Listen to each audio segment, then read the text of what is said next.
کون لوگ تھے، یہ کس علاقے کے تھے، ان کا DNA ٹیسٹ کرایا جائے کہ یہ کہاں سے اٹھایا گیا۔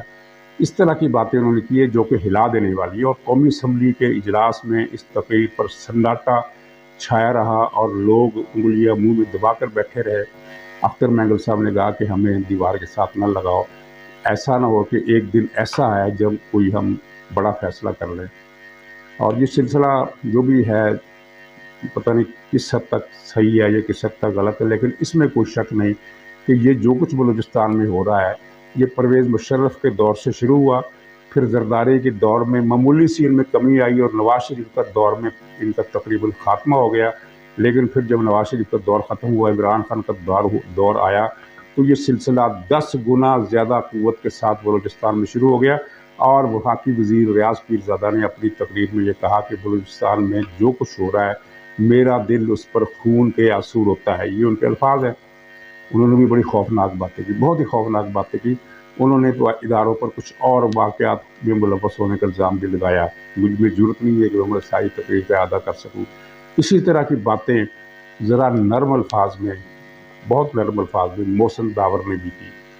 محسن داور نے بھی اپنی تقریر میں کوئی خوشگوار قسم کی باتیں نہیں کی۔ اس کے بعد پھر وزیر دفاع خواجہ آصف تھا۔ تو یہ ایک پاکستان کی جو جہاں تک مجھے یاد ہے قومی اسمبلی میں اس طرح کی تقریریں پہلے کبھی نہیں ہوئی، اس طرح کے الزامات، اس طرح کے انکشافات، خاص طور پر لشکر ہسپتال والا جو واقعہ ہے اس پر وفاقی گورنمنٹ کو تحقیق کرنی چاہیے۔ اس میں پرویز الہی بھی ملوث ہو سکتا ہے، اس میں PTI بھی ملوث ہو سکتی ہے، کیونکہ یہ ظاہر ہے یہ 500 لاشیں پچھلے ہفتے کی نہیں تھی، یہ کئی برسوں کی تھی، کئی برسوں کی، کیونکہ بہت ساری لاشیں ایسی تھیں جو بالکل سوکھ کر جس طرح ایک ڈھانچے صحرا میں پڑے ہوتے ہیں نا، اس طرح کی کیفیت ہو گئی تھی۔ تو یہ پاکستان میں یعنی یہ تو اللہ کا عذاب لانے والی باتیں ہیں، اس طرح کی چیزیں ہوئی۔ اور یہ ظاہر PTI کے لوگ جو ہیں وہ انسانیت سے جس طرح آ رہی ہیں، آپ نے ان کے طرز عمل دیکھے ہیں، تو یہ ایک تو یہ بڑی تشویشناک صورتحال تھی۔ جو ظاہر ہے کہ جب سکوت ڈھاکہ ہوا تھا تو اس وقت بھی ایسی تقریریں کرنے والوں کو پکڑ لیا جاتا تھا اور اخبارات کے میڈیا میں ضرورت نہیں ہوتی تھی کہ وہ اس طرح کی چیزیں بنگال کے حوالے سے چھاپ سکے یا نشر کر سکے۔ تو ایک تو یہ خطرے والی بات ہے، اس کا اداروں کو بھی ظاہر نوٹس لینا چاہیے۔ اگر اختر مینگل صاحب نے جھوٹ بولا ہے تو اس جھوٹ کی صفائی پھر قومی اسمبلی میں دی جانی چاہیے، اور پھر وہ یہ چلیے یہ اختر مینگل صاحب کی چیزیں تو نہ چھاپی آپ اخبار میں، لیکن اس کی تردید اور وضاحت اخبارات میں اور میڈیا میں ضرور آنی چاہیے تاکہ لوگوں کے دلوں میں جو تشویش پیدا ہوئی وہ دور ہو سکے۔ ناظرین، اب اس کے ساتھ ہی یہ اسی سے جڑا ہوا دہشت گردی کے حوالے سے کہ پشاور میں اب کیا ہو رہا ہے۔ وہاں پختونخوا میں PTI اور PTP کا جو اتحاد تھا وہ اب بھی ہے، اور ظاہر PTP کو وہ عمران خان کا جو ابو تھا وہ جو آج کل بہاولپور میں ہے، اور عمران خان اور اس کا ابو مل کر پختونخوا میں ان دہشت گردوں کو واپس لائے۔ اور بیرسٹر صاحب ایک جو مشکوک قسم کا آدمی ہے جس کی اس ملک سے وفاداری ہمیشہ مشکوک رہی ہے، اس کے ذریعے مذاکرات کا سلسلہ آج بھی چل رہا ہے۔ لیکن گزشتہ 3 مہینوں سے TTP نے PTI کے لیڈروں سے تاوان اور بھتہ طلب کرنا شروع کر دیا، اور وہ PTI کے لیڈر ان کو بھتہ دے رہے ہیں۔ اس کا کیا مطلب نکلتا ہے کہ یہ اتحاد ٹوٹ گیا ہے؟ اتحاد ٹوٹ نہیں رہا، بلکہ وہ اب اپنے مفادات میں سے اپنا حصہ زیادہ مانگ رہے ہیں، اور وہ جو ان کے پاس ایک لسٹ ہے طالبان کے پاس، PTP والوں کے پاس، کہ PTI کی کس کس لیڈر نے کتنا مال بنایا ہے، اور وہ پھر اس لیڈر کو خط لکھتے ہیں۔ محمود خان کو بھی انہوں نے بھتے کا خط لکھا، اور جس کے بعد سے محمود خان 2 مہینے ہو گئے یہ سوات کا اس نے رخ نہیں کیا۔ اسے اندازہ ہے کہ میں سوات جاؤں گا تو مجھے وہ دبوچ لیں گے اور گردن سے، کیونکہ سوات کو انہوں نے ان کی طالبان کے حوالے تو کر دیا ہے، وہ گردن سے دبوچ کر اس سے پیسہ نکلوائیں گے۔ اب ایک اور پختونخوا کی صوبائی حکومت کا ایک ڈکیت ہے، بہت بڑا ڈکیت،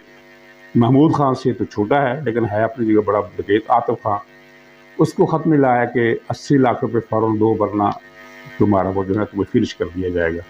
جس پر یہ بھی بھاگا پھر رہا ہے۔ ویسے اس سے عاطف خان سے ہمدردی کی ضرورت نہیں ہے، کیونکہ یہ 80 لاکھ کیا، یہ اتنا بڑا ڈکیت ہے کہ یہ 80 کروڑ بھی دے سکتا ہے۔ وہ تو طالبان نے ابھی اپنا ابتدائیہ شروع کیا ہے نا، آہستہ آہستہ وہ ریٹ بڑھائیں گے۔ اور خبر یہ ہے کہ کوئی وزیر نہیں ہے پختونخوا کا، اور نہ ہی کوئی بڑا افسر ہے پختونخوا کی گورنمنٹ میں جس سے بھتہ طلب کیا ہو اور انہوں نے بھتہ نہ دیا ہو۔ گویا کہ عملاً جو ہمارا ریاستی ڈھانچہ ہے، جو قانون ہے، جو آئین ہے، وہ پختونخوا سے باہر ہو چکا ہے۔ پختونخوا اس آئین کے قانون کے دائرے سے باہر ہو چکا ہے، اور آئین اور قانون کا دائرہ جو ہے وہ پختونخوا صوبے سے اٹھ چکا ہے۔ یعنی یہ پختونخوا کے حوالے سے بھی انتہائی تشویشناک صورتحال سامنے آ رہی ہے، اور اس صورتحال کی 100% ذمہ داری پی ٹی آئی پر ہے، عمران خان پر ہے، اور عمران خان کے اس ابو پر ہے جو بہاولپور میں ہے، اور کوئی سنجیدہ توجہ پختونخوا پر نہیں دی جا رہی۔ حکومت کیوں نہیں دے رہی؟ حکومت اس لیے نہیں دے رہی کہ اسے پتہ ہے کہ اس کا کوئی بس ہی نہیں ہے، کوئی کنٹرول ہی نہیں ہے۔ حکومت جو ہے وہ ایک خاص دائرے میں با اختیار ہے، لیکن اس دائرے سے بڑھ کر موجودہ حکومت بھی کوئی کردار ادا نہیں کر سکتی، اور یہ بات بھی اس طرح سچ دکھائی دیتی ہے جو بعض لوگ کر رہے ہیں کہ اگرچہ اداروں کی طرف سے یہ فیصلہ ہو گیا ہے